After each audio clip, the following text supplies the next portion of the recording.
Je suis de nouveau à l'entrée de la forêt, mais cette fois, je dois me hâter, car je vois déjà le soleil se lever, et si je ne reviens pas tout de suite, la marque aura changé de place à l'aurore. Je me concentre pour me rappeler le chemin, et c'est non sans mal que je le retrouve, et retourne vers le manoir.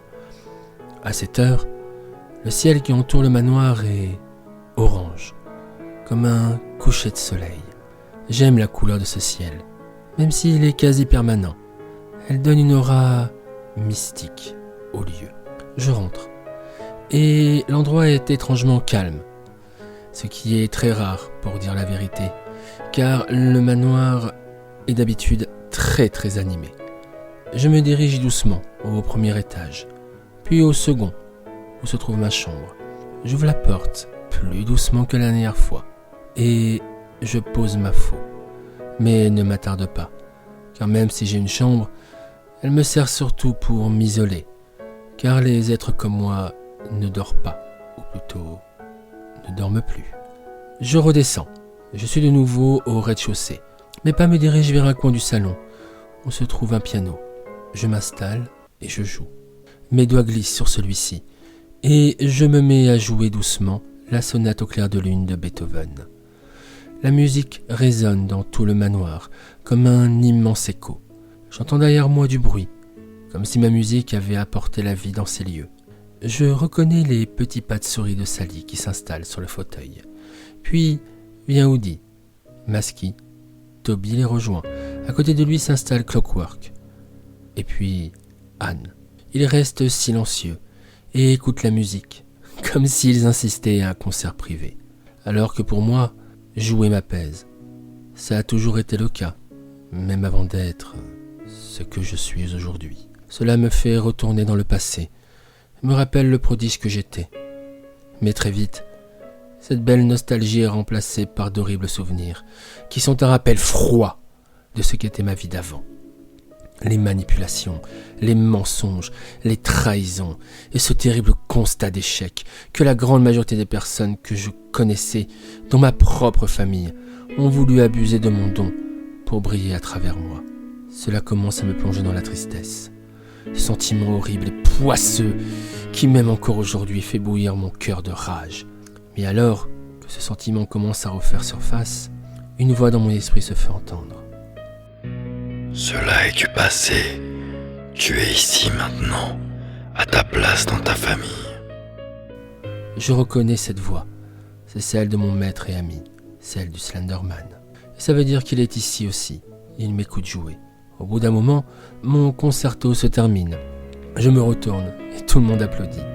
Et je salue le public avec une révérence. Petit à petit, les personnes partent pour retourner à leur occupation. À la fin, il ne reste que Sally et Slenderman, qui se retournent vers ma petite souris, qui disparaît dans un mur. Je suis seul avec lui. Il croise ses longs bras. Bien que son visage est inexistant, je peux sentir qu'il me fixe. Et cette fois, il semble contrarié. Je sens un bourdonnement dans ma tête. Après un petit moment, il se met de nouveau à me parler. Je t'avais dit de te reposer, mais tu ne m'as pas écouté. Oui, excusez-moi. Tu n'es plus un enfant. Pourtant, en ce moment, j'ai l'impression de te sermonner comme tel. Je sais, mais Toby m'a mis en colère et j'ai... Et t'es blessé dans ton amour-propre. Et donc tu as décidé de finir le travail. C'est bien ça. Et elle est morte. Non. Et tu n'as même pas réussi à faire ce que tu t'étais promis. Encore une fois, je n'ai pas réussi à la tuer. Encore sa musique. Oui, mais pas que. Apparemment, elle a pu voir les cœurs noirs et elle aurait d'autres dons. Intéressant. Cette humaine a des dons naturels. C'est rare. Vous saviez que ce genre de personne existe et vous n'avez jamais rien dit. Oui, et en même temps, tu n'as jamais demandé. Je reste silencieux devant cette réponse qui semble logique. Et lui, par contre, reprend. Et tu as décidé d'en faire quoi, vu que tu ne l'as pas tué? Eh bien, Au vu de ce qu'elle m'a raconté sur ses dons, je me suis dit qu'elle pourrait être utile.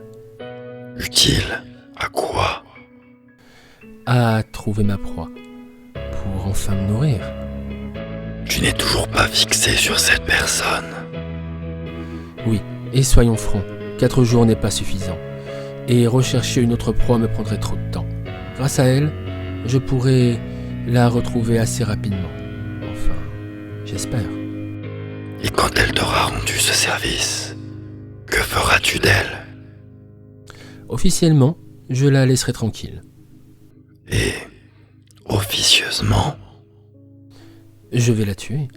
Elle connaît notre existence, elle est donc une menace. Il reste silencieux un moment, et après un long moment, il me dit « Fais ce que tu veux d'elle. Mais personnellement, je trouve que s'en débarrasser est du gâchis. » Pourquoi? Son don est particulier. Il serait intéressant de l'étudier. Voilà pourquoi je trouve que la tuer est du gâchis. J'en prends note, et peut-être que je changerai d'avis. Très bien. Sache aussi que je te laisse 1 mois pour trouver ta proie. Nous ne sommes pas ici pour faire du tourisme. Je te rappelle que nous avons une mission. Oui, je sais. Et vous m'avez promis une chose. Il est à moi! À ces derniers mots, mon corps bouillonne de colère, et le manoir entier se met à vibrer.